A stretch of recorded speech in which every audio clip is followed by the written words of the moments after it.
Voilà, on est dans notre cours de Tafresh Enbe du Rabbi Rachab. On se retrouve comme chaque semaine, que chacun soit béni, qui est la Géoula Mitzvah Shlema, la définition de l'Ekabel Pnei Mashiach Tzidkenu, qui donne la raison au fait que l'on soit tous réunis maintenant. L'Ekabel Pnei Mashiach, c'est ne pas recevoir Be'achoraim. La notion est définie dans le Tanya. Be'achoraim, c'est-à-dire que quand on reçoit la face du Mashiach, c'est justement de ne pas recevoir de dos. La notion de recevoir de dos, c'est comme, en fait, ça devrait être uniquement pour les forces du mal. On leur donne ce qu'on doit leur donner, comme Maïm Achronim, à la fin du repas, à la fin du avant le Birkat Amazon, pour qu'ils aient une part, et qu'ils prennent pas sur la Gdusha du Birkat Amazon. Vous voyez? Donc, on leur donne, mais Be'achoraim, on donne pas face à face. Parce que justement, on se considère pas face à face, et que il n'y a pas de Leumadze par rapport à la Chokhma de Gdusha. Il n'y a pas de l'autre côté. On appelle toutes les forces du mal la notion de l'autre côté. Vous voyez? Sitra Achara, un autre domaine. Donc il y a le domaine de la Gdusha et l'autre domaine. Mais ce domaine-là n'a pas ce qui s'appelle la Chokhma de Leumadze, la Chokhma de l'autre côté. De cette manière-là, on comprend que la définition de l'Ekabel Pnei Mashiach Tzidkenu, de recevoir la face du Mashiach, c'est recevoir face à face, et c'est-à-dire de l'intégrer avec notre intelligence. Et toute la Chassidut Rabat est basée sur ça. Une intelligence qui est active et qui est en même temps soumise à Dieu. La soumission, c'est pas une soumission imbécile d'un être qui se soumet, c'est une soumission de celui qui est élevé, qui reconnaît ce qu'il y a au-dessus de lui. Da le malam imcha. Sache ce qui est au-dessus de toi. Et en fait, voilà. C'est vraiment la conscience d'être proche de Dieu et non pas la sensation d'être éloigné de Dieu qui fait que l'on reçoit la face du Mashiach. Donc en fait, on a cette Torah, on a les Mamarim du Rabbi, on a les Dvar Malchut, on a la Torah en général, on a toutes les voies de la Torah et le chemin des rois qui est le chemin des Nun Shar et Bina pour intérioriser la Elokut, pour intérioriser la divinité dans notre perception humaine, et c'est notre choix, notre libre arbitre de le faire de cette manière-là, ou alors d'être toujours celui qui reçoit Be'eser Hadat. Et il est dit effectivement que la Géoula et le Mashiach vient Be'eser Hadat. Mais dans la notion, c'est pas bien de faire avec les habits sur les lunettes. C'est écrit dans le Shar HaKavanot du Arizal. Parce que ça empiète sur les makifim du vêtement, sur les protections que le vêtement a et qui permet au vêtement de vous protéger également. Des mauvaises influences extérieures, vous voyez? Il y a les mauvaises influences extérieures et le vêtement a ses propres vêtements spirituels qui nous protègent des mauvaises influences extérieures. C'est pour ça qu'on recouvre le corps. Okay? Donc quand on s'essuie, etc., sur le vêtement, ça abîme les vêtements spirituels, même si ça abîme pas le vêtement naturel. Ok, vous comprenez, donc toute notre démarche, elle est là. Et un choix, au sein même de la Chassidut Rabat qui se fait aujourd'hui, est-ce que je vais recevoir la Géoula en étudiant le Niglé, en étudiant la Torah dévoilée uniquement, ou est-ce que je vais vraiment m'approfondir dans la Pnimiut Torah, l'intériorité de la Torah. Et l'intériorité, c'est Panim, c'est d'être à l'intérieur. Panim, c'est Pnim, ce qui veut dire à l'intérieur, mais c'est aussi Panim, la face. Et la face, c'est Chokhma Bina Vedat, l'intellect. C'est pour ça que, en rigolant, quand je dis on est à la Panim, c'est aussi une bonne chose. Les Israéliens, ils utilisent ce terme pour dire aujourd'hui catastrophe, quoi. Mais dans la profondeur des choses, c'est bien, tu es dans les forces cachées de l'âme, c'est une bonne chose, tu es dans le Keter, la couronne qui est au-dessus de l'intellect. Mais il faut recevoir Bepanim. La Géoula vient du Keter, et nous on doit la recevoir Bepanim. Être un Kli Rishon, c'est ça l'idée. Je suis un Kli Rishon pour recevoir la Géoula. Et je suis en train de me structurer pour ça. Et en fait, souvent le Rabbi a dit, mais vous comprenez pas, vous avez tout reçu, vous avez tout, qu'est-ce que je peux faire de plus? Je vous ai tout donné. J'ai fait tout ce que je devais faire. Mais on voit qu'il y a une sorte de crainte, d'entêtement, de peur de la Pnimiut Torah qui persiste. Et qui nous éloigne de l'essentiel. Et ça s'est dévoilé au don de la Torah, quand le peuple juif a reculé 2-3 pas, de peur de mourir à nouveau, puisqu'on est mort au moment où on a reçu la Torah, le Harizal a dit à ce moment-là, ça a été un refus de la Pnimiut Torah à ce moment-là. À ce moment au moment où le peuple juif a reculé de 3 pas, quand Dieu s'est dévoilé au Har Sinaï après être mort, et quand ils ont installé que Moshe soit leur intermédiaire, le Harizal dit que ça a été un refus de la Pnimiut Torah, de l'intériorité de la Torah.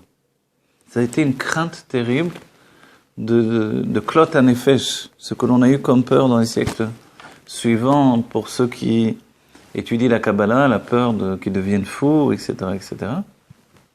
Même Elie Wiesel raconte lui-même, si vous avez lu ça un jour, quand il était jeune, il faisait partie d'un groupe de kabbalistes avec un maître, et leur but c'était d'apporter la Géoula.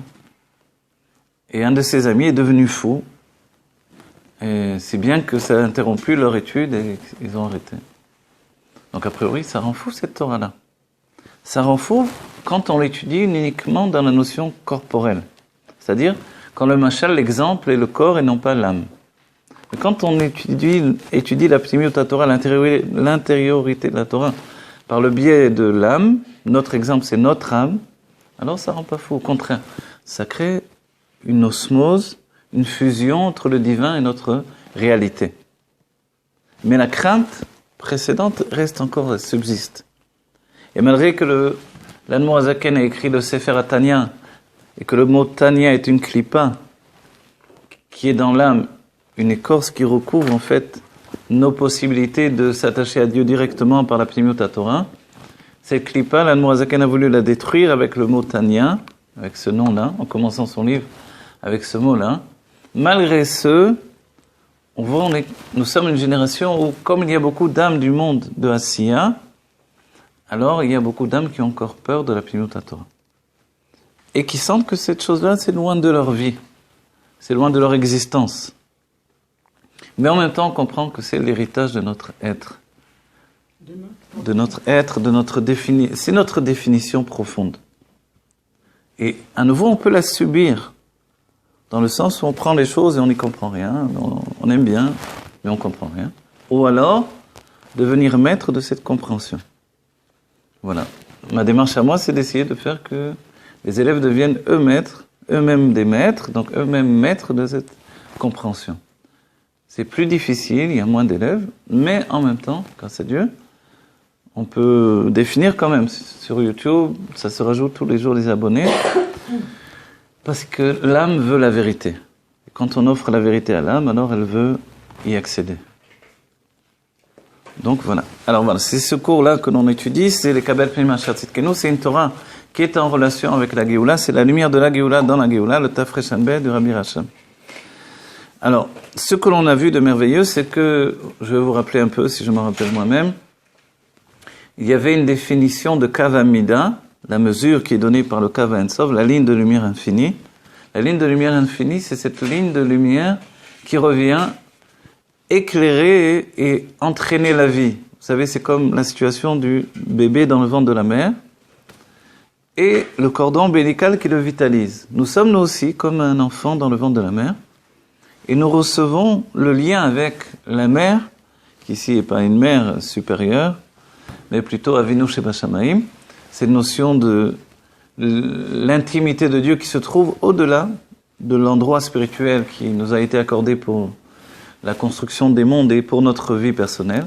En réalité, c'est un endroit spirituel de dévoilement, de révélation. Ça s'appelle la Malchut de Ein-Sof, la royauté de l'infini.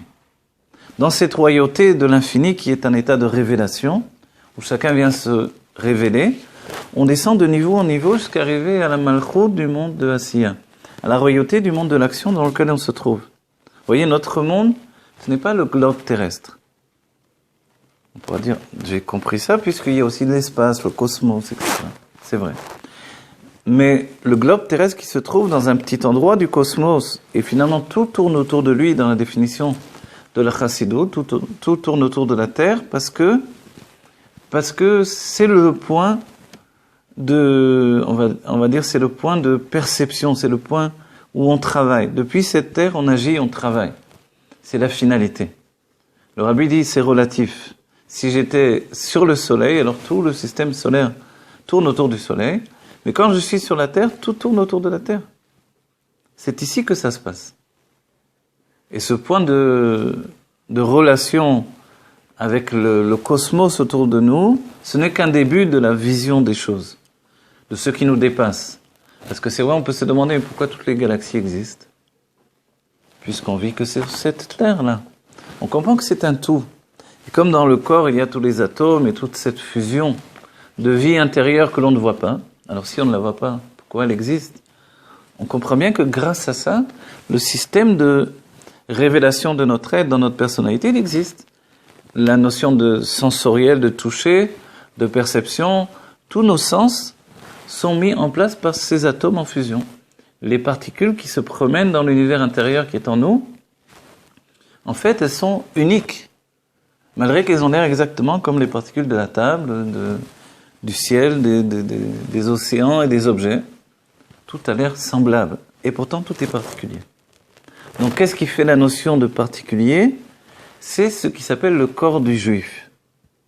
Et le corps du juif, c'est l'intention divine. Et comme un corps dans le ventre de la mère est attaché au cordon ombilical, de cette même manière, nous, on peut penser que depuis longtemps, on est détaché de Dieu. En fait, non. On est toujours attaché par le cordon ombilical spirituel qui s'appelle le Kav Ein Sof. Et l'un des grands dévoilements de la Géoula, donc cette ligne de lumière infinie, c'est le dévoilement du Kav Ein Sof. Et le Rabbi Rachab nous dit que s'il se dévoile dans ma vie, je sais exactement tout ce qui va se passer à l'infini. C'est-à-dire la notion de Haya Veveye Kechad, il l'a été, il est, il sera, passé, présent, futur, sont déroulés devant moi. Il n'y a plus aucun moment où je ne sais pas ce qui va arriver. Je sais toujours ce qui va arriver. Mia Chacham Aroe et Anolad, qui est le sage, celui qui voit ce qui va naître de toute chose. Le véritable sage, c'est le Nasi Ador, qui est capable d'être attaché au Kav Ein Sof, comme Yosef Hatzadik, et qui sait exactement tout ce qui va arriver. Donc on lui raconte un rêve, on peut lui dire n'importe quoi en vérité. Il va savoir exactement définir le futur à partir de ce rêve. Parce que lui, sa source, c'est pas le rêve en question, c'est pas un psychologue. C'est justement cette ligne de lumière infinie dans laquelle il n'y a pas de secret. On va dire dans ce cas-là pourquoi il était surpris que ses frères l'aient pris, l'aient jeté dans le puits, l'aient vendu. Il aurait dû savoir ça également. Et sur ça, on dit Nora Alila al-Bnei Adam. Vous connaissez ce terme, dans les Sfaradim le connaissent encore plus, des chansons, dans les Slichot et dans Yom Kippur. C'est que finalement, quand le destin nous prend en main, on ne peut pas aller contre ça.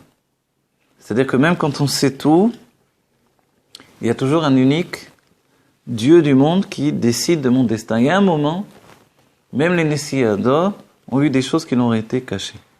Un exemple, dans le Shivrei Habesh, il est rapporté sur le Baal Shem Tov, un jour il marchait et tout à coup une charrette est passée et elle a marché dans de l'eau, dans de la boue, et tout son manteau a été taché.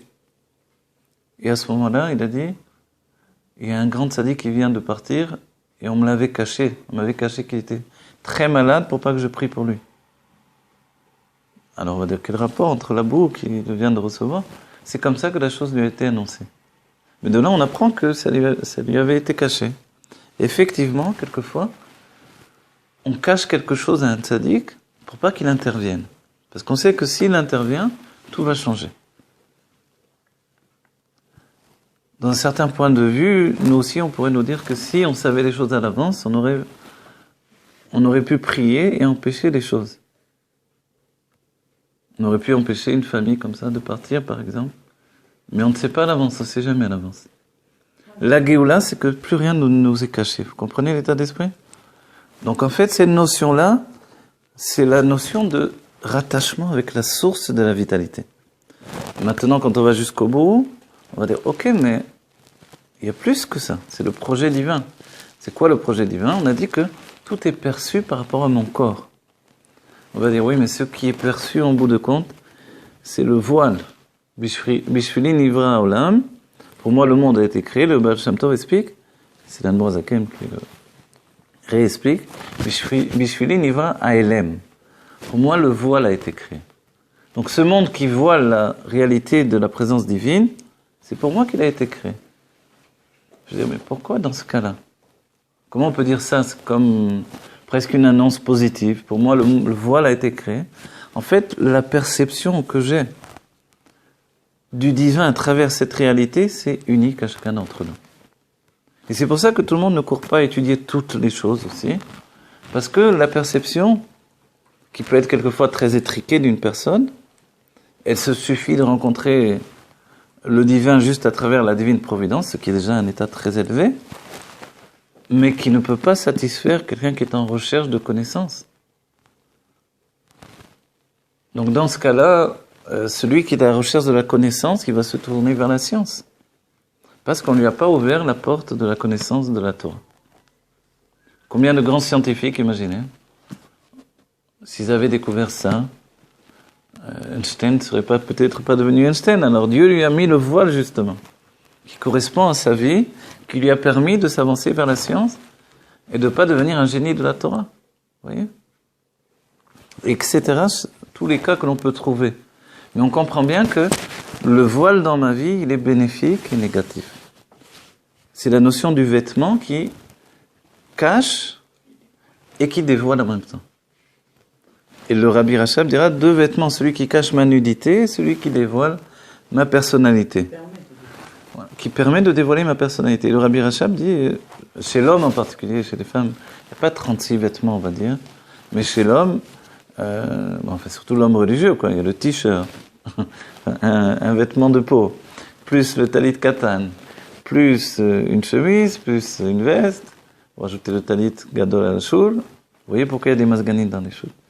Mais vous comprenez que, alors on va dire, c'est quoi tous ces vêtements? Ces vêtements, chacun a une fonction particulière. Et la première fonction, c'est de cacher la nudité. Cacher la nudité, je dis, c'est pas comme exprimer la personnalité. Et quand on met un seul vêtement, qu'on n'a pas de talit katan finalement, on exprime directement la personnalité à partir de ceux qui cachent notre nudité. C'est un sujet à étudier à part entière. Ouais. Bon, les chayim, c'est pas triste tout ça. Il faut se dire que tout peut aller pour le bien, il faut penser bien et tout ira bien, il faut dire à Dieu qu'il n'est pas question de continuer de cette manière-là, puisque on est au moins quelques-uns à avoir compris que tout se joue dans ce monde, et même ceux qui n'ont pas compris le sens profond dans l'idée que l'essence de Dieu se trouve ici, ils ont le sentiment que tout se joue ici-bas. Il y a tous ceux qui ne croient pas au monde spirituel, il y a tous ceux qui vivent dans le monde matériel comme une finalité. Au bout du compte, c'est l'enjeu que Dieu a voulu, exister dans un monde de réalité. Donc, l'Echem Chem Livracha, que Dieu se dévoile au sein de cette réalité, que l'on voit le vrai visage de cette réalité qui est une réalité divine en réalité. Alors, est-ce que vous pourrez revenir sur... on était resté à... En gros, chaque particule, chaque atome est unique. Vous avez évoqué le corps de Dieu, vous êtes parti ailleurs après. Oui, alors voilà, moi je voulais vous dire, quand vous posez votre question, je veux dire, mais je n'ai pas terminé. Mais, ok. J'arrive à voir quand il ne faut pas que je pose. On n'a pas terminé. Le corps du juif, c'est lui qui perçoit tout. Ok. Dans notre exemple ici... C'est quoi le corps du juif? Le corps du juif, c'est le corps. C'est mon corps? C'est mon corps. Le corps du juif. Le corps du juif, c'est pour le corps du juif que Dieu a tout créé. C'est-à-dire le monde créé, c'est uniquement le corps du juif. Pour percevoir la réalité. Et là, la science est d'accord, la science quantique au moins. Je ne dis pas tous les niveaux de la science, mais je recommence. C'est bien, vous ne comprenez pas. C'est magnifique. Vous évoluez. Je dirais que le corps du juif et Adam Kadmon, rien à voir. Non. Ce Adam Kadmon, ce n'est pas le corps du juif. Il est seulement à l'image du corps du juif. Mais Adam Kadmon, si vous posez la question, maintenant, n'oubliez pas, chez les Israéliens, quand vous dites Adam Kadmon, c'est l'homme préhistorique. Ah bon? Ah oui. Donc, les Israéliens universitaires, on va dire. Donc, pour nous, Adam Kadmon, d'après la Kabbalah, au contraire, c'est la volonté générale de toute la création.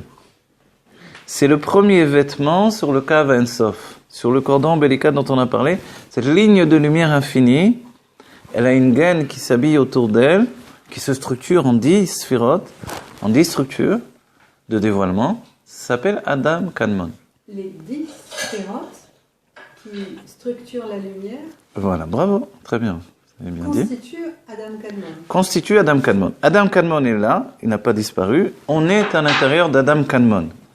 Quelle est la vitalité de Adam Kadmon? Ça va, c'est doucement. Nous sommes à l'intérieur d'Adam Kadmon. Tout est nouveau là. Ah bon? Ah d'accord. Ouais. Vous connaissez l'Avdil, il y avait un vieux film, Les Enfants du Paradis. Il y avait une phrase là-bas très intéressante. Il disait, la nouveauté, c'est vieux comme le monde, ça, la nouveauté. Oui. Et oui, c'est vrai. En vérité, il y a une notion, vous vous rappelez, quand les chercheurs ont essayé de donner un âge à l'univers, ce qui est extrêmement réfuté par, on va dire, la science un peu plus poussée, le rabbi a donné une explication très simple. C'est que Dieu a créé un monde adulte. Donc quand on va voir Adam Arishon et quand on va chercher son âge, il n'a pas un an. Il n'a pas l'âge d'un petit nourrisson qui vient de naître. Dieu l'a créé adulte. Vous voyez ? Donc quand on vient analyser le monde, le jour même de la création du monde, avec le Corban 14, qui n'est pas fiable en réalité, puisqu'il s'est contredit continuellement, on va découvrir que le monde a des milliers d'années. Mais quand on cherche un peu plus profondément, aujourd'hui même les scientifiques, ils cherchent combien de temps il a fallu pour former une galaxie, etc. Le monde n'est pas aussi ancien que ça en réalité. Oui, même d'après la science. Donc tout ça, ça bascule. On est dans une époque où tout est en train de basculer. On bascule vers la réalité qui est écrite noir sur blanc dans la Torah. Mais la Torah est une Torah secrète, Baal Pé, qui a été transmise oralement. Et c'est notre héritage. Si on ne veut que la Torah dévoilée, qui s'habille dans la matérialité du monde, c'est vrai qu'on n'a affaire qu'à la perception matérielle du monde. Mais ce n'est pas notre unique définition. Le juif a une mesure divine également. En résumé de tout ça, on va dire, le but de tout, c'est de vivre avec l'être divin en même temps qu'avec l'être de la réalité. Je suis monsieur tout le monde au quotidien, ok, plus ou moins pitoyable, ça dépend des heures de la journée. Et puis en même temps, je suis secrètement un être divin. Vous comprenez l'idée ? L'idée, elle a été exploitée même dans d'autres univers que l'univers de la pensée. Des Juifs, à l'époque même de la guerre contre les Allemands, avaient pensé à un surhomme, Superman. C'était la même idée. L'idée qu'en réalité, on puisse venir d'un autre monde. Alors nous, on dit non, on ne vient pas d'un autre monde, on vient de ce monde-ci. Mais en réalité, on vient d'autres mondes spirituels qui existent au sein de cette réalité, mais comme le voile est extrêmement grand, je dois bénir Dieu de m'avoir permis d'ouvrir les yeux à un moment ou à un autre. Est-ce que c'est la cause de l'antisémitisme ? C'est on veut tuer Dieu ? Je ne sais pas. Parce que c'est quand même une constante. Faites basculer dans un autre monde. Ah. Mais je ne sais pas. Je ne sais pas vraiment vous répondre pour l'instant, d'accord ? Parce que pour l'instant, je roule sur des rails, là. Vous m'amenez dans un autre monde.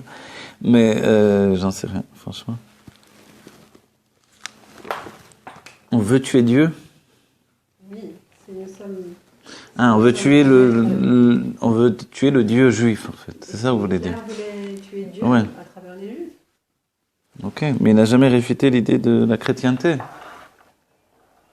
Alors la chrétienté, on fait du juif un Dieu. Non ? Il me semble qu'il n'a pas, au contraire, ils se sont illustrés d'être chrétiens, non ? Non, je ne sais pas spécialement. Mais, quoi qu'il en soit, vous savez, il y a de la vérité dans chaque chose. De venir dire un juif, c'est le fils de Dieu, ok, mais on le dit tous les jours dans notre fila, quoi. Tout Yom Kippour et tout Rosh Hashanah, c'est ça l'idée que l'on est le fils de Dieu, non ? Donc c'est pas une nouveauté. Maintenant, le fils, comme ils l'ont pensé, une femme qui a eu une union avec une lumière divine, ça c'est des histoires du Père Noël, quoi. Oui. Alors, à un moment ou à un autre, il faut dévoiler à votre enfant que ça n'existe pas, le Père Noël, et que c'est vous qui avez mis les cadeaux sous l'arbre. Ouais. Donc, la réalité, elle est là, quoi. Donc, l'idée même de la chrétienté, c'est de vivre de manière enfantine, quoi, de rester à l'âge enfermé dans une idée qu'il n'y a pas de fondement réel de... Je sais pas, non? Ça se réfute, c'est même pas une question de...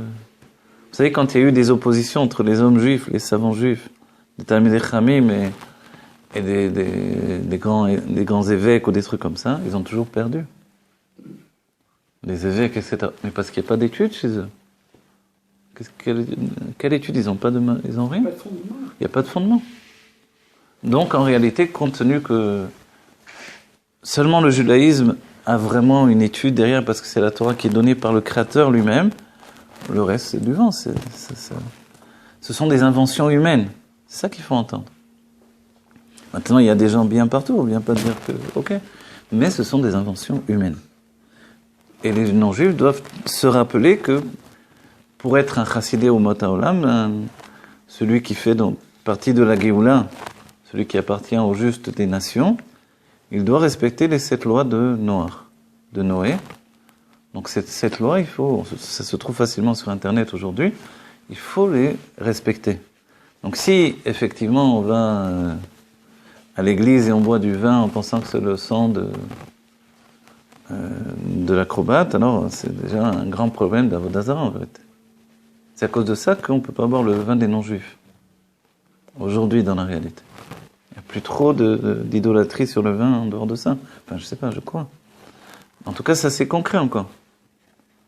Donc voilà, à cause de ça. Donc celui qui va boire ce vin et va manger la chair en pensant...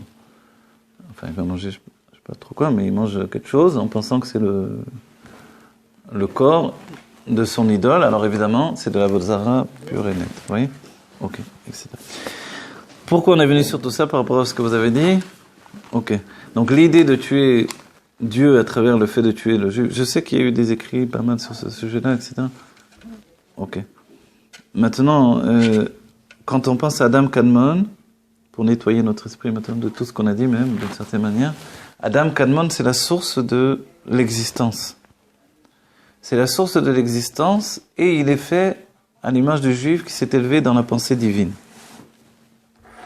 Et c'est la volonté générale de toute la création. C'est-à-dire que tous les détails de notre vie au quotidien sont inclus également dans Adam Kadmon. C'est vrai qu'en traduction, ça donne l'homme Kadmon, c'est-à-dire ancien. Donc on pourrait entendre qu'il y a un homme ancien, mais comme lorsque vous dites Gan Eden, il faut départager le Gan et le Eden en deux. Dans Adam Kadmon, pour vraiment le comprendre, au dire Rabbi Rachal, il faut vraiment séparer les deux notions. Il y a Kadmon et Adam. Adam, c'est toute la nouveauté du Adam, qui lui seulement Adamé la Elion, qui ressemble à ceux qui précèdent, et le Kadmon est encore attaché à ceux qui précèdent. Donc il y a dans notre personnalité ces deux notions-là que l'on verra dans notre vie au quotidien. Ça va? Vous suivez? C'est-à-dire que vous avez votre Adam, c'est ce que vous vivez au quotidien, et puis vous avez votre Kadmon, ce que vous êtes de manière spirituelle profondément. La Chassidoute vous dit, je veux faire de toi un Adam Kadmon. Relier les deux notions dans ton quotidien. Alors qu'auparavant, c'était seulement les grands Mekoubalim et les grands Tzadikim qui arrivaient à ce niveau-là. Tout à coup, chacun d'entre nous peut y accéder. C'est quoi? Ça veut dire vivre en relation avec l'être divin que je suis.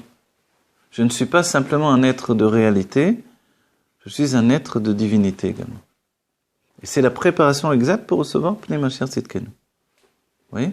Donc, comment on peut dire? Vous savez, les gens, quelquefois, sont intéressés par le fait de découvrir leur arbre généalogique. Et c'est vrai que c'est intéressant, bien sûr. Savoir d'où l'on vient, où est passée notre famille, etc. On dit même qu'il y a des répercussions psychologiques, puisqu'il y a la, je ne sais plus comment ça s'appelle, voilà, psychologie transgénérationnelle. Alors, dans cette idée-là, il y a même des conséquences sur ma psychologie aujourd'hui. À moins que je décide de couper le cordon. Ça, c'est une décision que l'on peut prendre à chaque instant dans sa vie, qui est importante. Ok ?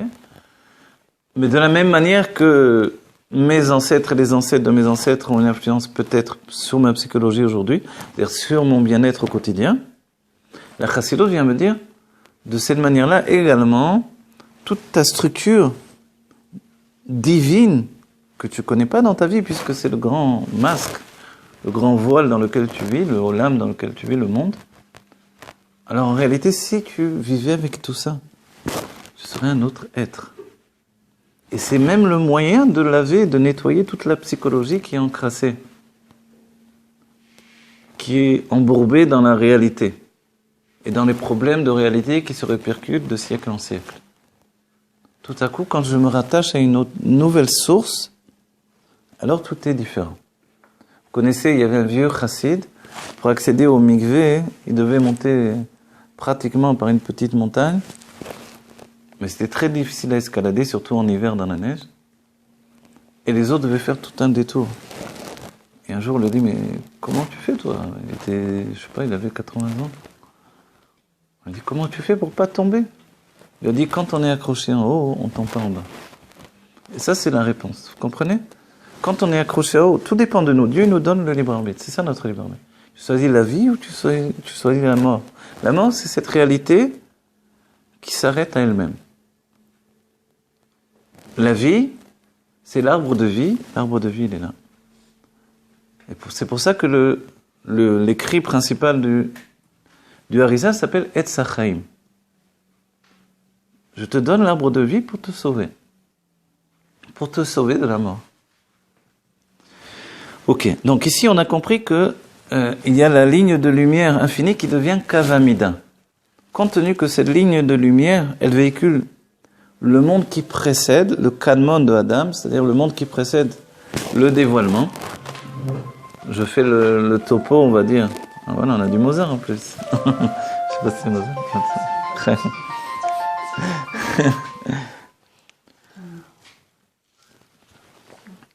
Tav lechaim lebracha, que l'on soit besimcha. Des fois, j'ai l'impression de faire peur au monde, non? De faire peur avec tout ça, non? C'est vrai? Pour moi, je sais pas quoi vous dire. Moi, quand j'ai accédé à la Kabbalah,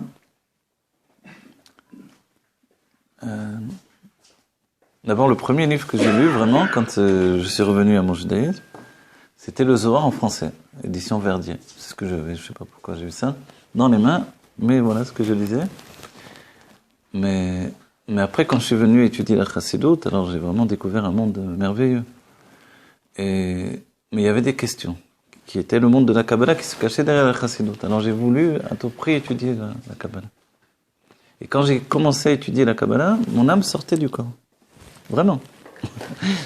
J'étudiais d'en haut comme ça. C'était vraiment c'était l'impression que j'avais réellement. Et quand on me posait une question, je devrais réintégrer l'âme dans le corps pour répondre à la question. Et cette sensation-là, c'est de découvrir sa vie, en fait. Et de découvrir qu'on relie son être avec un monde qui nous appartient. C'est à nous. Vous voyez, Dieu, d'un certain point de vue, nous dit, je vous donne ça. Et le rabbi, vous vous rendez compte qu'il a eu une crise cardiaque quand il a sorti ce livre? Parce que voilà, l'enjeu, il est tellement important. C'est de donner, en fait, la source de vie à chacun d'entre nous. La Géoula, ça va être de plonger là-dedans, de s'épanouir d'une manière, évidemment, nouvelle totalement. Torah Chadasha Meiti Tetze. Donc ma démarche humaine, c'est d'essayer de donner à chacun, de ne pas aller courir les yeshivot des Mekoubalim, mais d'y accéder directement. C'est pour ça que cette Torah elle est tellement riche d'un certain point de vue, qu'elle peut tellement faire peur, mais elle vient vers vous. C'est ce que j'essaie de faire. Vous voyez? Mais c'est vrai que dans tous les cours et la manière d'enseigner, d'autres ont fait des manières plus simples. Moi, j'ai décidé, ou j'ai pas décidé, je sais pas si c'est fait automatiquement, de ne pas faire dans la simplicité, mais on va dire de préciser de plus en plus les choses, en essayant d'être le plus simple possible en même temps. Mais ne pas faire une technique d'approche. Comprenez? On peut faire des techniques d'approche synthétisées par l'intelligence, ou alors se plonger dans les rébim eux-mêmes. Se plonger dans les rébim, c'est avoir le goût du divin. Quand on s'est, on va dire, plongé dans les rébim, on n'a plus envie de lire les livres des chassidim eux-mêmes, sans vouloir les vexer, on n'a plus envie, ça passe plus. Vous voyez? On a envie d'être en contact directement avec la source. Et ça, c'est la source de vie qui fait de nous des êtres divins. Le pas, ensuite, c'est de le vivre dans la réalité, et c'est notre vie d'essayer de le vivre le pas à franchir, c'est de le vivre dans la réalité. Voilà. Donc de structurer tout ça, c'est une étude à part entière, mais on doit coller morceau par morceau. D'accord ? Si on donne une vision générale, il y a un endroit que Dieu a fixé pour que tous les mondes tiennent à l'intérieur. Et quand on donne l'image du ventre de la mer, c'est exactement pareil. Imaginez qu'on soit des jumeaux là-dedans. C'est-à-dire qu'il y a la structure générale qui s'appelle la Malchut, et on a l'impression d'être seul au monde finalement par rapport à cette rencontre. Mais si on était des jumeaux finalement. Dans l'idée de la Torah, on est des jumeaux. C'est-à-dire qu'il y a vraiment un autre être qui est lié avec moi dans cette aventure-là. Et c'est l'idée du couple. Le couple, c'est une âme sœur. Mais en réalité, sachez-le, je vous le dis très simplement, quand l'un s'avance dans justement la rencontre de ce monde divin, l'autre va faire un pas en avant dans le monde de la réalité. Et que souvent, par exemple, des femmes qui étudient cette Torah-là, elles peuvent reprocher à leur mari d'être trop dans le monde de la réalité, mais c'est des vases communicants. C'est parce qu'elles ont pris sur elles de s'avancer dans le monde des âmes, que le mari s'avance dans le monde de la réalité, de la matière et du corps.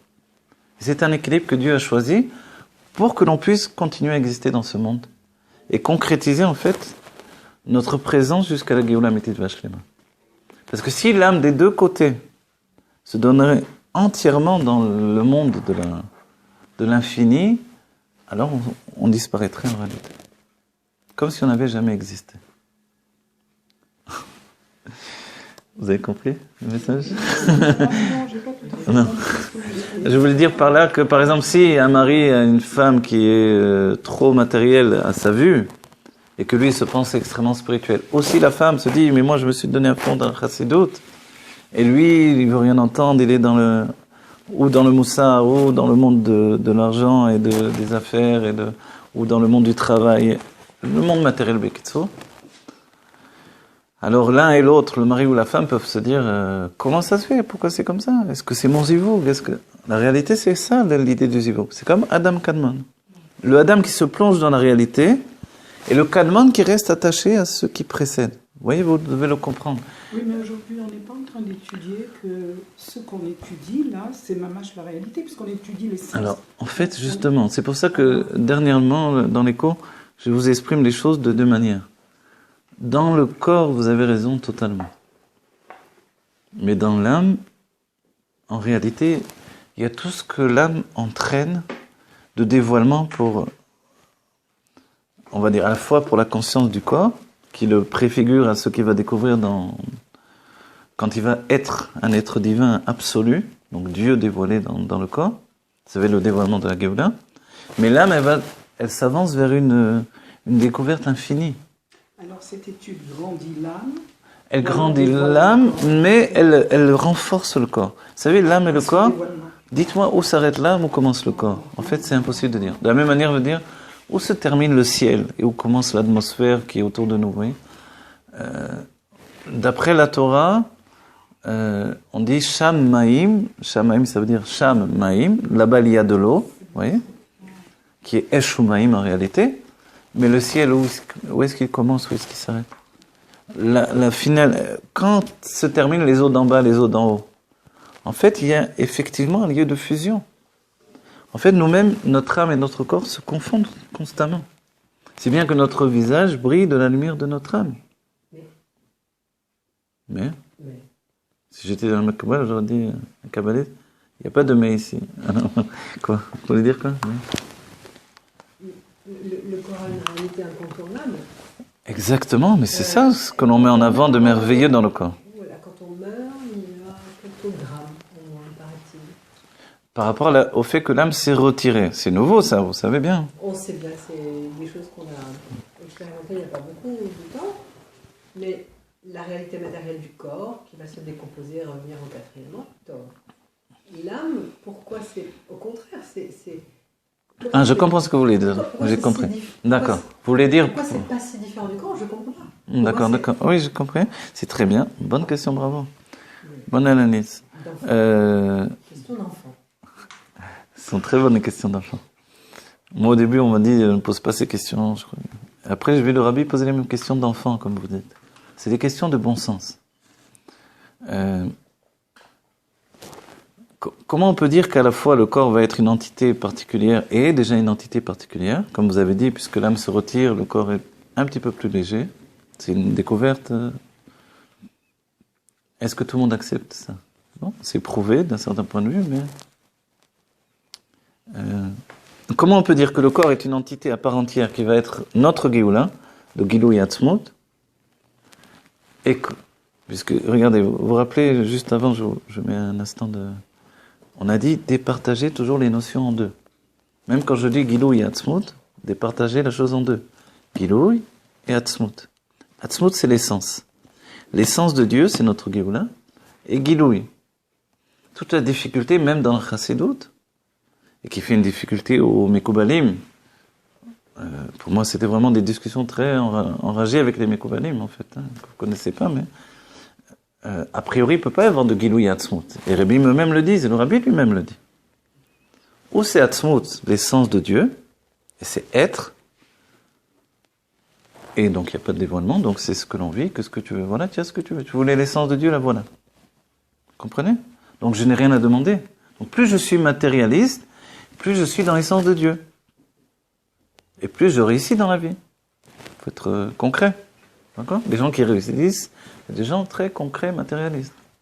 J'ai fréquenté des milliardaires, ils sont comme ça. Des gens très simples. Ok? Donc alors, voilà, j'ai l'essence. Qu'est-ce que tu veux de plus? Ok. Mais le dévoilement de l'essence, c'est quoi alors? On comprend bien que pour nous, dans la conscience aujourd'hui, les dévoilements ne peuvent être liés qu'à l'âme en réalité. Mais dans l'essence, où on est, où on n'est pas. C'est comme être juif, ou tu es juif, ou tu n'es pas juif, ne me raconte pas d'histoire. Vous voyez? Même si vous êtes juif, vous n'avez pas de preuve sur un papier, une ketouba, ou... mais vous êtes beau être juif, il faut le prouver. Vous voyez? La même chose, le corps. Ou il est juif, ou il n'est pas juif. Mais on nous dit, mais le judaïsme, c'est une âme. Mais c'est aussi un corps. Ça va ce que là?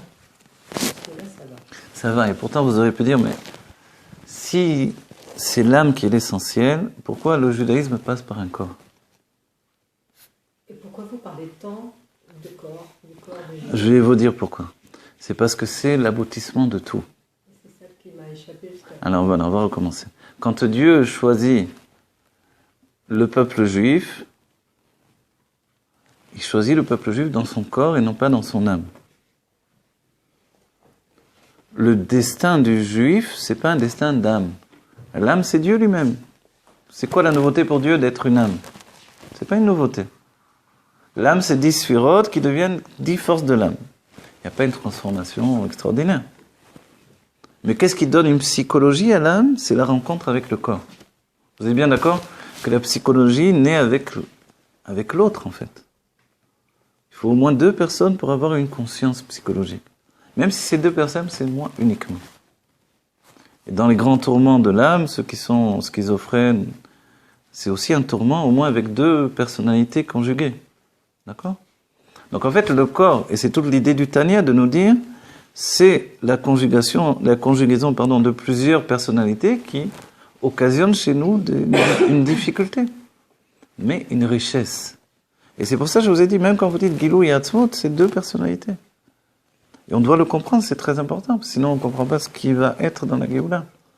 Le corps a sa propre Géoula, qui est une Géoula absolue.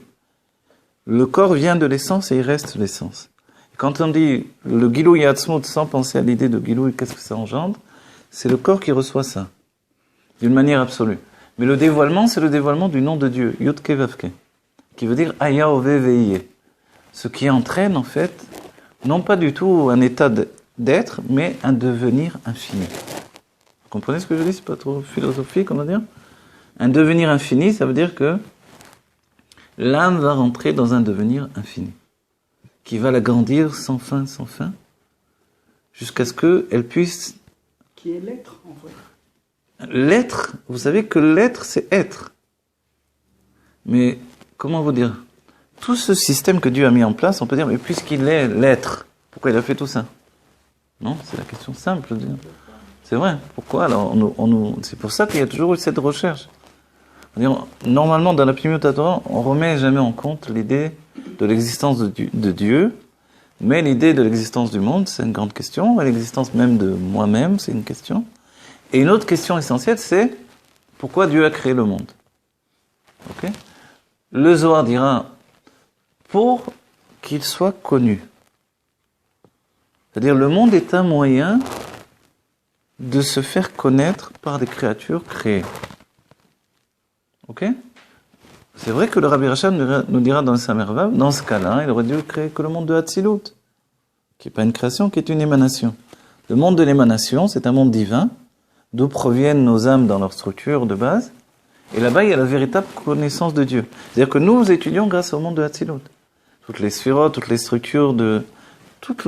Tout ce que l'on étudie dans la Kabbalah, c'est grâce au monde de Hatzilut. C'est le monde de Hatzilut. Ok?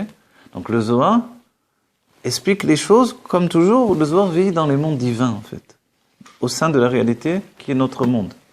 Le Zohar, c'est pas un livre où on vit dans cette réalité. On décroche de la réalité. Ok? Et la Kabbalah, qu'est-ce qu'elle dit? La Kabbalah du Harizal dit Dieu a créé le monde de manière à exprimer ses sentiments, entre guillemets, c'est-à-dire exprimer ses qualités. Il est miséricordieux, il faut bien qu'il fasse de la miséricorde avec quelqu'un. Il est généreux, il faut qu'il ait de la générosité avec quelqu'un. Il est Dieu, il faut bien qu'il y ait des créatures qui perçoivent ce niveau de divinité. Vous voyez, toutes les notions duquel on a qualifié Dieu, il faut bien qu'il y ait un réceptacle de tout ça, une perception de tout ça. C'est l'idée du Harizal. La Chassidut ira d'après l'idée du Midrash qui dira Dieu a eu le désir d'avoir une maison ici-bas. Une maison ici-bas, c'est un désir profond qui n'est pas basé sur une relation logique avec l'existence. C'est-à-dire Dieu a eu le désir qu'il y ait un monde ici-bas, c'est une décision qui vient d'une ta'ava. L'Anne Azaken dira d'un désir, dans le désir on ne pose pas de questions. Vous voulez ce gâteau, vous voulez ce... Vous savez, on dit que quand quelqu'un a un désir très fort, il peut en tomber malade. Et les sages dans la Gemara parlent même de quelqu'un qui désire tellement une femme qu'il en est malade. Mais cette femme est mariée. Donc la discussion, est-ce qu'on pourrait lui accorder cette femme pour lui supprimer sa maladie? On dit non, c'est pas possible. Mais on comprend par là que le désir peut rendre malade. On va dire, mais on peut pas le raisonner. Là-bas, il est clair qu'on peut pas le raisonner en réalité. Pourquoi on peut pas le raisonner? Parce qu'il n'y a pas de raison dans le désir. Et c'est comme ça que Dieu a désiré ce monde matériel. Sans raisonnement qui précède. Mais il faut que à un moment, le Rabbi Rayatz arrive et dit, mais pourquoi il a désiré? Alors on s'attend de répondre, mais la réponse, c'est ce qu'a dit Admor Zaken, il n'y a pas de raison au désir. Et le Rabbi Rayatz nous dit, parce qu'il a une nature bonne à faire le bien. Comme il a une nature bonne, il a voulu faire le bien. Il a voulu exprimer cette nature bonne qui est en lui, alors il a eu le désir d'avoir une maison ici-bas. C'est-à-dire que derrière tout ça se cache un désir de Dieu de s'exprimer. De s'exprimer vers nous et d'exprimer le bien qui est son être. Alors ça réunifie un peu toutes les idées, ce que dit le Rabbi Rayatz. Pourquoi il emploie le mot dira? Alors dira... L'autrui, quelque chose d'autre.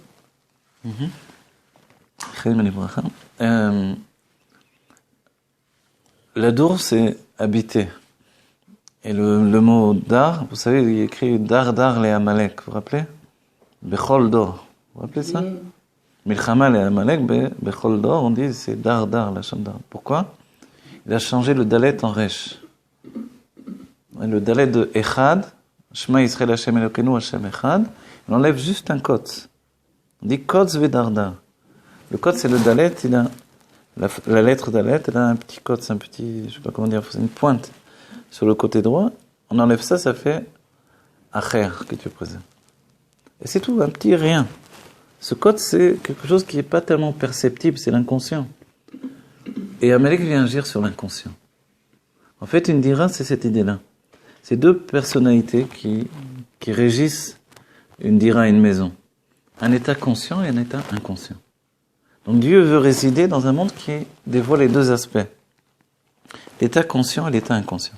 Vous rentrez dans votre maison, vous avez l'aspect conscient de la maison et vous avez l'aspect inconscient. Je rentre dans cette maison, je ressens une atmosphère. Cette atmosphère, elle est inconsciente, mais elle agit sur moi. L'état conscient, c'est ce qu'on y met. Vous voyez ? En fait, c'est la volonté de Dieu, les deux aspects de notre vie. L'aspect conscient et l'aspect inconscient. C'est-à-dire l'aspect dévoilé de notre âme au sein du corps et l'aspect caché de notre âme au sein du corps. C'est la dira betartonim. Donc Dieu a désiré que nous soyons nous soyons dans cette situation-là. On aurait dit aussi que dans la dira, Oui. Mhm. Exactement. C'est la suite des explications. Voilà. Le Rabbi dit exactement Badira Adam gar be'atzmuto ou megale tatzmuto. Dans la maison, l'homme vit avec son essence. Il dévoile toute son essence. C'est-à-dire, vous voulez connaître un homme, dit la Chassidut, allez le voir dans sa maison. Tout ce qui peut paraître à l'extérieur, ce n'est pas tel qu'il est chez lui. C'est chez lui qu'on le découvre tel qu'il est réellement. Vous voyez ? Quand l'on voit un homme dans sa maison, il est dévoilé dans son être, dans son essence. Donc le but de la maison, c'est le dévoilement de l'essence. Exactement. Donc ce monde-là est un révélateur d'essence. Ok ? Comment on lit cette phrase ? Vous voulez connaître un homme, allez le voir dans sa maison ? Alors quand on veut découvrir la personnalité d'un homme, on va le découvrir dans sa maison. Vous voulez connaître un homme, vous le découvrirez dans sa maison. D'accord ? Qui a dit ça ? La Chassidut, le Rabbi, les Rabbim disent ça. Parce que la maison, elle vient dévoiler l'essence. Des bonnes nouvelles, Bezrat Hashem. Bon, d'accord. Ok ? On dit comment ? Si vous voulez connaître un homme... Si vous voulez connaître, découvrir quel est le véritable visage d'un homme, allez le voir vivre dans sa maison. C'est comme ça qu'on le connaît. Il l'a dit en anglais ? Non. Non. Enfin, moi je l'ai lu en hébreu, il a dit en yiddish, certainement. Ça a été dit en yiddish. Ok. Ça va, tout va bien ? Vous voulez qu'on fasse une pause là ? Je veux bien fumer un peu. Alors on va faire une pause, je sens que c'est le moment de la pause. Ok. Voilà, alors à ce moment-là,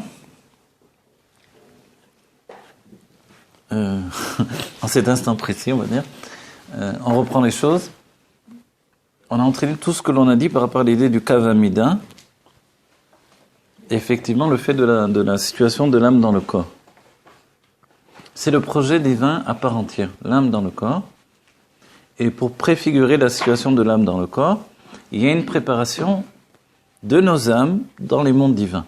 Par le biais, je vais dire un mot, je ne sais pas s'il correspond, mais on va dire par le biais de la fluctuation de la lumière divine.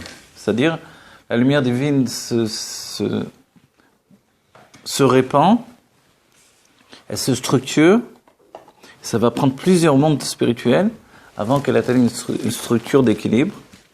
Ça s'appelle le monde de Hatzilut, le monde de l'émanation. Comme son nom l'indique, ce n'est pas une nouveauté, ce monde-là.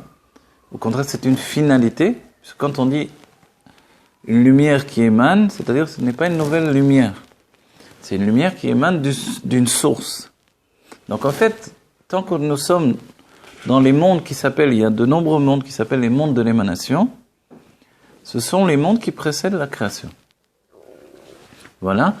Et entre guillemets, évidemment, ce que l'on dit, Bereshit bara Elokim et Hashamayim et Haaretz, on est seulement dans le monde de la création, qui lui se trouve au-dessous du monde de l'émanation, lequel est le dernier monde des mondes de l'émanation.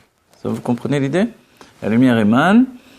Un dernier monde de cette lumière qui émane et qui a fait de nombreux mondes, de nombreuses stations où la lumière se structure avec, entre guillemets, avec difficulté, bien sûr c'est l'intention de Dieu, jusqu'à un monde où la lumière va finalement se stabiliser, le monde de l'émanation. Dans ce monde de l'émanation, nous avons l'apparition des 10 sphirotes avec un équilibre parfait. Cette perfection préfigure la perfection de notre âme. Et c'est ce qui va donner naissance à nos âmes juives. D'accord? Donc tout ce qui a précédé, c'est comme nos âmes, mais dans un état divin, où l'âme ne se connaît pas elle-même, elle n'apparaît pas à elle-même. La finalité, c'est l'apparition de Adam Arishon, qui contient toutes les âmes juives. Et Adam Arishon se trouve encore dans le Gan Eden du monde de Bria, qui est le premier monde de la création. Mais comme il est dans le Gan Eden, il est dans un huis clos. Et dans ce huis clos, l'existence n'existe pas encore. Parce que l'existence n'existe qu'à partir de sa perception. D'accord? Évidemment, là, on a l'écho de cet enseignement dans la mécanique quantique, exactement, où on dit tout existe à partir de ma perception. Donc c'est comme ça que vivait Adam Arishon. Et sa perception était uniquement divine, donc il n'avait pas de conscience d'exister. Adam Arishon a pu réintégrer le Gan Eden? Adam Arishon, non, était dans le Gan Eden précédemment, et après, C'est avant la faute? voilà, avant la faute. Après la faute c'est le passage. Oui. Entre les deux, il y a le Nachash, le serpent, qui est de l'étymologie, les Nachesh, deviner. Alors, j'ai pas compris ce que vous avez... J'ai peut-être mal entendu. Alors, vous avez dit oui. Adam Arishon est dans le Gan Eden. Est Mhm. toujours dans le Gan Eden, c'est ça que vous avez dit? Non. Il est la Oui. source de nos âmes, c'est ça que vous dites? Je ne comprends pas. Oui, il représente nos âmes tout entières réunies. Dans la Géoula, on va le découvrir, que nous sommes Adam Echad. Un seul homme, c'est nous. Dans toutes les notions de Atem Kruim Adam, vous appelez l'homme Adam, c'est nous tous. D'accord? Donc en fait, cet homme-là, il représente toutes les âmes juives. Ces âmes juives, ensuite, vont passer dans un état de perception de leur être qu'elles n'avaient pas auparavant. Et c'est là où il va y avoir... Adam Arishon va se scinder en plusieurs âmes. Des âmes nouvelles, qui sont les âmes qui ont fui Adam Arishon avant la faute, c'est-à-dire avant l'état d'existence. C'est le Harizal et le Zohar qui explique ça. Elles ont fui pour ne pas être entraînées dans le tzimtzum de l'existence. Elles sont toujours Mais sont- quelque part, ces âmes? Elles sont toujours quelque part, elles reviendront dans la Géoula. Géoula. L'Admor Hazaken, Et seulement Zaken, non, était même pas inclus dans Adam Arishon. Il y a des âmes encore supérieures à ça, qui sont un peu comme l'inconscient de Adam Arishon, qui n'était pas inclus dans sa personnalité, consciente si on peut dire. Adam Arishon est dans le niveau de Chaya. Quelle est sa structure, lui, qu'il a dans ce monde-là, Adam Rishon? Voilà. Il Il n'est est- pas physique, il n'est pas matière. Il n'est pas matière, Alors, c'est- il est spirituel, il est de l'intelligence brute, dans l'état de Chokhmah. C'est pour ça que c'est dans l'âme le niveau de Chaya. Donc il est juste une acceptation des dévoilements qui le précèdent. Vous voyez? Donc quand on parle d'âme nouvelle qui n'était même pas dans Adam Arishon, elle se trouve dans le Keter en réalité. Dans l'Eyechida directement. C'est pour ça que l'Admor Hazaken vient dévoiler la Chassidout, qui vient de l'Eyechida, dans l'intellect. C'est comme s'il rentrait pour la première fois dans Adam Arishon. Dès le moment où il y vient. Comprenez l'idée? Ah, c'est dur à comprendre. Oui, très- Alors Parce que je c'est commence. tout ça, c'est spirituel. Oui, c'est spirituel parce qu'il n'y a pas de matériel encore. Non, d'après Ça, le j'ai compris. Likutei Torah du Harizal, d'après le Zohar, il n'y a pas encore de matériel. Alors, par rapport aux 10 sphirotes, où ça se situe tout ça? Les- Les âmes et Adam Rishon. Alors, voilà, les 10 sphirotes sont comme les pères des 10 forces de l'âme qui vont se retrouver dans Adam Arishon. Donc, qui- elle précède. Voilà. Adam Rishon. Donc c'est pour ça qu'Adam Arishon ne peut être que dans le monde de Bria. Puisqu'il est les sphirotes enfantées dans un être. Ça devient les 10 forces de l'âme. Donc toutes les âmes. Encore. Oui, c'est un être, mais un être divin. C'est-à-dire, si vous êtes bloqué dans la Chokhmah, vous voyez, le mot Adam finit avec le même. Le même, il est fermé sur lui-même. C'est un même sophite qui est fermé. Donc Adam, c'est comme s'il se trouvait dans son même. Vous voyez? C'est Arba Amod, le Dalet qui définit Arba Amod, les 4 mesures de Adam Arishon, c'est ce même dans lequel il est enfermé. Vous voyez? Il y a le Aleph qui lui procure une vitalité infinie. Mais lui, il est enfermé dans ce même qui est le Gan Eden, qui est la Chokhmah. Il n'y a pas de Bina. Quand il va finalement faire la rencontre de la Bina, justement, à partir de Chava, qui est la Bina de Adam, tout bascule. Le Nachash sait qu'à partir de Chava, il peut l'entraîner vers l'existence. Mais auparavant, il n'a pas d'existence. Il est juste la contemplation du divin. Vous saisissez cette idée? Attendez, juste. Pourquoi C'est un peu dur parce que c'est un peu... Adam, alors Hein? Pourquoi il a appelé Adam? De la Shlémout. C'est le sens de Adamé Laelion. Ah oui, d'accord. Il y a l'autre sens de Adam Arishon qui veut dire Adamé Laelion qui ressemble au monde. Aelion, en fait, c'est le monde de Hatzilut. Adam Aelion, c'est le monde de... c'est Hatzilut. Vous voyez? Donc il est à l'image de la... Et Hatzilut est influencé totalement par la Chokhmah. Donc il est comme dans le monde de Hatzilut, mais au sein du monde de Bria. Voilà. Voilà. Et s'il n'y a pas le Nachash, il n'y a aucune création matérielle qui existe encore. C'est pour ça que le Nachash est Gematria Mashiach. Et de la valeur numérique de Mashiach, c'est qu'il entraîne vers l'existence. Or, l'existence, qui vient a priori dénaturer toute la structure du dévoilement divin, nous entraîne vers une réalité de l'essence de Dieu.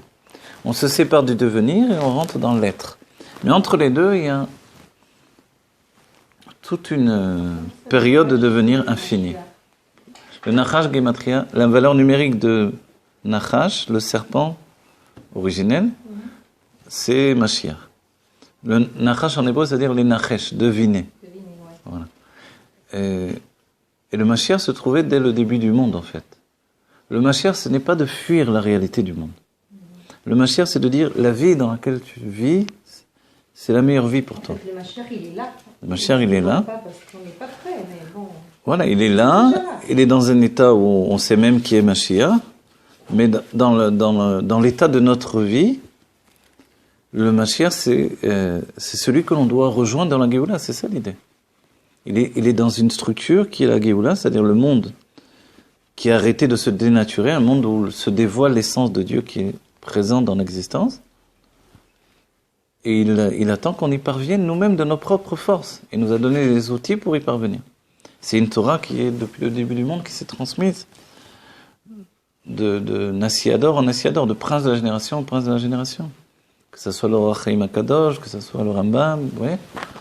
On nous a transmis une Torah qui nous amène à considérer qui est Mashiach, deux, à vivre le Mashiach dans la réalité dans laquelle on se trouve. Donc toute l'idée du Nachash qui entraîne Adam Arishon vers la réalité par le biais de la Bina, par le biais de sa femme,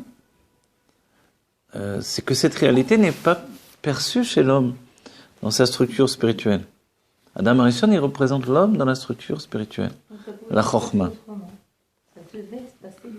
Ça devait passer par là, effectivement. On s'est écrit noir sur blanc que Dieu voulait exactement que ça soit comme ça. C'est pas une erreur de parcours, c'est comme ça que ça fonctionne.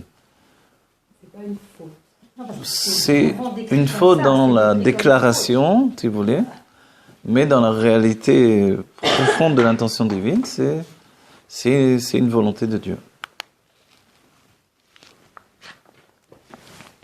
Ok? Donc voilà. C'est bon toutes ces questions-là? C'est un peu plus compréhensible? Oui, pour installer les... Oui.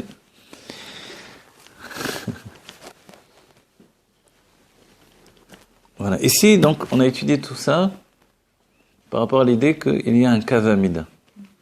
Le Kav Amida, c'est la mesure de toute chose qui existe. La mesure de toute chose, c'est pour ça que la Torah a tellement de mesures. Une ama, la ama, c'est la mesure de Dieu. Une coudée. On dit quelle est la mesure de Dieu avec laquelle tout a été compté dans la Torah. Arba Amot, etc., etc. Vous voyez, c'est la mesure divine, c'est ça. Comme il y a le mètre, c'est la mesure humaine, par exemple, aujourd'hui, vous voyez. Le centimètre, même dans le centimètre, c'est le mètre. Des centaines de mètres. Ou des centièmes, etc., etc. Mais en hébreu, la mesure de la Torah, c'est Ama. Oui. On dit Ama, c'est les rachetevot de Elokenu Melech HaOlam. Donc en fait, c'est la notion de ce qu'il a structuré dans l'existence. Et il nous dit la mesure de chaque chose. Les tefilin doivent être de telle mesure. Le Mishkan, il était de telle mesure. Le Beth Amikdash, de telle mesure. Tout a une mesure dans la Torah. Le Mikveh, l'Arbaïm Sea, et pas moins. Etc., etc. Pourquoi toutes ces mesures? D'où viennent toutes ces mesures? Du Kav Amida.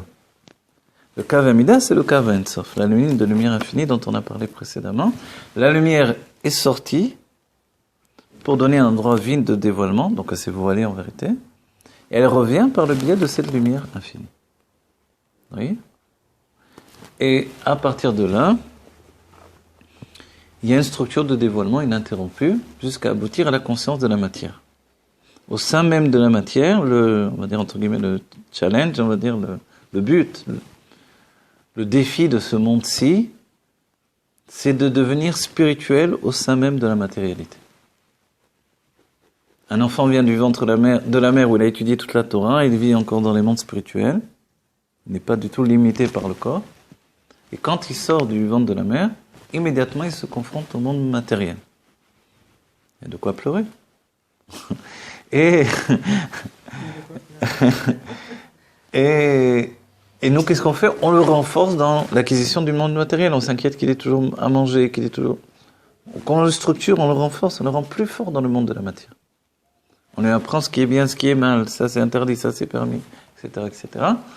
Mais il y a un autre but qui nous est transmis de génération en génération dans le peuple juif. Tu dois lui dévoiler le monde spirituel au sein même du monde matériel. Et c'est l'idée de Torah et Mitzvot. Qu'est-ce qu'une mère fait pour son enfant pour dévoiler le spirituel au sein même du matériel? Des choses très simples, comme lui donner d'embrasser la mezouza. Vous voyez? C'est une chose très simple, mais qui lui permet de comprendre qu'au sein même de cette matérialité, il y a, on va dire, des choses qui sont essentielles. Même si elles sont habillées dans le monde de la matière. Mais de dire des brachot quand il mange. Si le père est au travail et qu'il n'est pas avec les enfants, qui va s'occuper que les enfants disent les brachot? C'est la mère. Vous voyez? Et aujourd'hui, on va dire dans l'implication des pères également, évidemment, le père aussi. Mais qui est plus influent pour un enfant? C'est pas le père? Originellement, en fait, c'est partagé, même chez les sages, dans l'idée de base, c'est partagé. C'est le père qui a la mitzvah de donner l'éducation aux enfants. Donc il est très influent, effectivement. On va dire d'un certain point de vue, le père donne l'état d'esprit des choses. Et la mère va structurer cet état d'esprit. Donc ça fait toute la différence. Ça voudrait dire que si le père n'a pas cet état d'esprit, il ne donne pas de structure, donc la mère a beau donner... La mère va donner une structure, mais elle ne peut pas non plus donner l'état d'esprit. Ah, ça veut dire. Voilà. Donc les enfants saisissent également l'état d'esprit. Voilà. Mais il est bon et mauvais dans les deux. Toujours dans cette vie dans laquelle on vit, les choses sont bonnes et mauvaises. Peut-être que le père leur a donné un état d'esprit très libre, qui n'est pas conforme à la Torah et aux mitzvot, mais qu'en même temps, il leur a donné des choses solides pour la vie. Oui. On ne sait pas comment les choses auraient pu se passer différemment également. C'est-à-dire, on ne sait pas comment penser quelquefois. C'est pas parce qu'on a sauvé le corps qu'on a sauvé l'âme. Et c'est pas parce qu'on a sauvé l'âme que l'on a sauvé le corps non plus. Vous comprenez? Je sais pas comment vous dire. C'est très dur au quotidien de dire, par exemple, voilà, oui, je sais, voilà, c'est pour ça qu'il faut trouver l'équilibre entre les deux, mais l'exil, c'est ça, c'est que justement cet équilibre est très difficile à trouver. Pourquoi vous parlez d'exil quand on est en Israël? En Israël aussi, l'exil est encore plus, on dit quand même dans la tefila, Mipnei chatanu galinu me'artzenu. À cause de nos fautes, même quand le Rabbi dit même quand on est aux côtés, en face du Kodesh Kodashim, on dit quand même la même chose. Et à cause de nos fautes, tu nous as exilés de notre terre. Alors, ça ne change pas. Du moment que vous n'avez pas le Harabait, vous avez le Harabait, vous pouvez y aller. Oui. Donc qu'est-ce qu'on a? On a le mur extérieur. D'accord, il y a la Shrina, je ne dis pas. Mais ce n'est pas un signe de possession. Concret d'être dehors de la terre d'Israël. Vous savez, au niveau des mitzvot qu'on ne peut pas faire là-bas, qu'on peut faire ici. Quels sont les mitzvot qu'on ne peut pas faire là-bas? La Shemitah, peut-être, c'est tout ce qu'on peut faire de plus. La Shemitah, les Maasrot, voilà, d'accord. Mais autrement, on est dans l'exil, quelquefois ressenti encore plus profondément. Quand vous habitiez Gush Katif et qu'on vous a jeté de votre maison, que c'est le gouvernement qui vous avait tellement cru, je ne sais pas si on a encore l'idée de... Oui. Voyez, Non, les gens, ils gardent. Ils gardent, mais c'est une manière populaire de garder les choses. C'est plus une manière fondée profondément. Pour ça, de nombreux jeunes qui ont vécu Gush Katif ont changé d'état d'esprit. Et heureusement d'un certain point de vue, vous savez. Le Rabbi dit de penser qu'on est en Géoula. Lorsqu'on est arrivé en Israël, ça peut être plus dangereux que d'être en Chutz Laaretz et d'attendre la Géoula. Vous comprenez? Oui. Elle est importante parce que la Géoula, c'est beaucoup plus que d'être uniquement en Israël. Malgré que le Rabbi dit que c'est une mitzvah et c'est essentiel de vivre en Israël et que c'est le pays du dévoilement de l'essence de Dieu, même si on peut être en shlichut ailleurs qu'en Israël, mais il n'empêche que l'exil peut être ressenti plus profondément. Vous voyez? Et pour moi, je peux vous dire que quand je me retrouve à Jérusalem et que je vois tout ce qui se passe autour quand vous rentrez dans la vieille ville, comment ne pas ressentir l'exil profondément? À la fois, on ressent la gdoucha de la vieille ville, et à la fois, on voit tout ce qui est là, tout ce qui est étranger, tout ce qui est...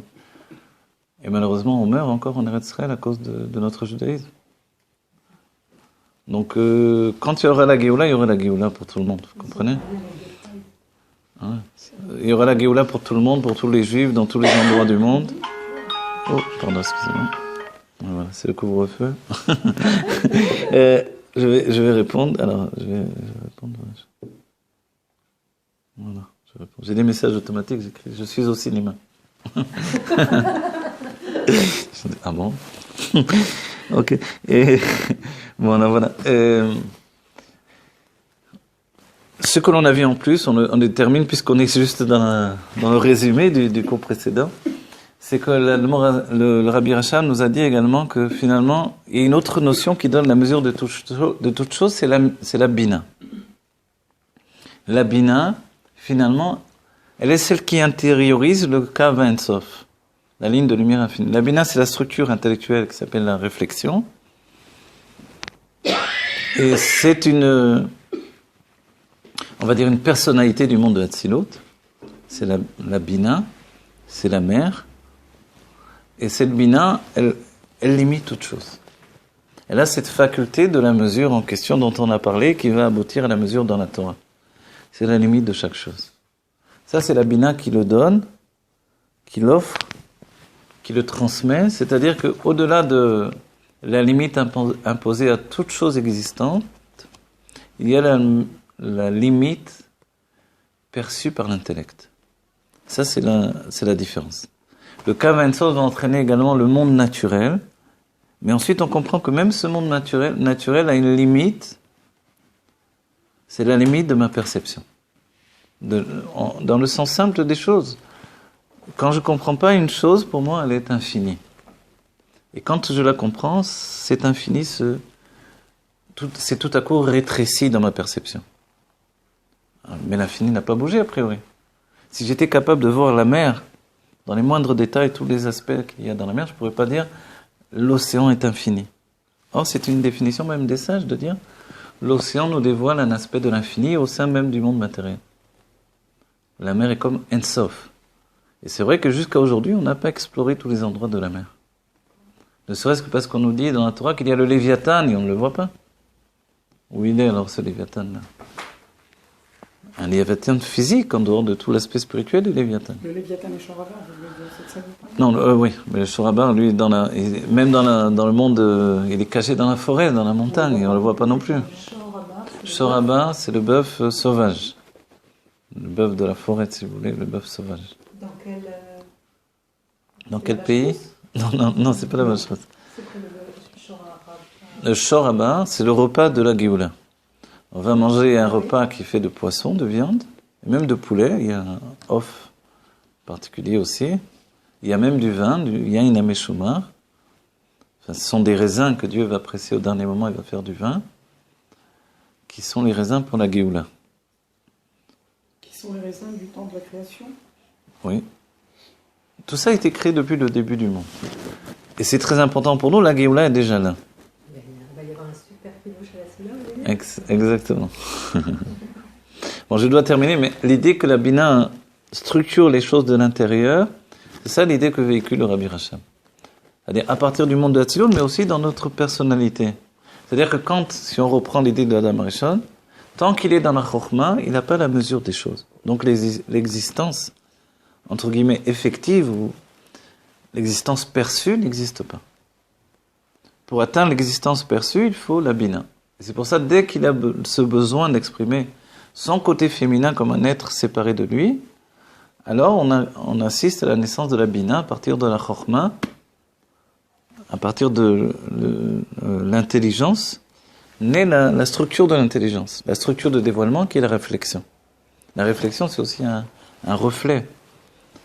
Et à partir de ça, il est capable de se voir lui-même. Et à partir de là, évidemment, c'est une chute, puisque je me reflète dans ma femme, je peux commencer à l'énachesh, à deviner ce qui est au-delà du miroir. Et ce sont des images pour essayer de comprendre ce qui est. Il a ressenti ça comme un manque. Il a ressenti comme un manque, oui. C'est toute la question. Je sais, alors c'est toute la question, comment il peut ressentir un manque, puisqu'il est totalement dans le bitoul absolu du dévoilement divin. Alors c'est une grande question. On peut analyser, mais on peut chercher, mais c'est vrai que c'est la base de tout. On comprend déjà que, parce qu'on ne peut pas dire uniquement que la faute est venue de l'extérieur, le mal l'a touché de l'extérieur, s'il n'avait pas en lui cette notion de mal. Voilà. Enfin, évidemment, c'est ce qu'on apprend. Voilà. Donc le mal ou pas mal, mais disons dans l'idée que la structure de s'appartenir, de se sentir exister, qui n'existe pas a priori dans la chokhma, elle apparaît parce que la chokhma possède aussi la bina. C'est-à-dire la sagesse possède en elle une part de réflexion. Et cette part de réflexion, elle est suffisante pour qu'il puisse exister masculin et féminin. Mais quand il demande à la part de réflexion d'exister à part entière, alors vraiment il exprime cette part de réflexion qu'il a en lui. Vous vous rappelez le dernier cours, on avait dit sur la fin du cours, qu'on finit pratiquement avec les mêmes notions. Chacham bebina ve mevin bechokhma. C'est dans le Sefer Yetzira. Ok? Chacham bebina, ça veut dire la sagesse, la structure de sagesse qui se trouve dans la bina, donc dans la réflexion. Et mevin bechokhma, c'est la réflexion qui se trouve au sein même de la sagesse. Et c'est de vouloir exprimer cette réflexion qui entraîne déjà donc le shlavaba qui est pnimiut bina pnimiut atik, je dis pour ceux qui comprennent en réalité, dire l'apparition du nachash. Deviner la Géoula en fait. Pour accéder à la Géoula, Adam Arishon comprend qu'il faut rentrer dans le monde de l'existence. Non pas pour nier l'existence ou pour nier le divin, mais pour faire fusionner l'existence et le divin, Da'at Elyon ve Da'at Tarton. Deux niveaux de conscience.